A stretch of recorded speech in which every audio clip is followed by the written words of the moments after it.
So guys, ito lang yung thoughts ko about this Plod AI note taker. I got this around last week and ilang beses ko na siya nagamit. So na-try ko na rin gamitin yung kanyang transcriber. So far sobrang useful niya sa akin, lalo na when attending meetings and kapag nagbe-brainstorm ako. May mga times kasi na nagbe-brainstorm ako ng ideas ko. Nagre-record ako ng sarili ko and then kino-compile ko kung ano pa yung mga nasabi ko. By using this Plod note, mapapadali ko na yung lahat.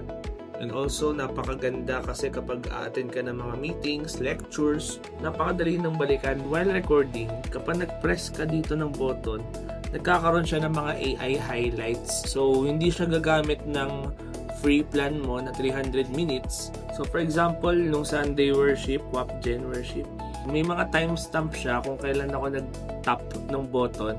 And then, ang ginagawa niya is gumagawa siya ng automatic na AI highlights. Parang in-explain niya kung anong nangyari, that time, that timestamp, in-explain niya kung about saan yun. Kung talagang napakahalaga nung meeting na a-attendan nyo, you can use their transcribe feature. So far, meron pa ako 257 minutes left.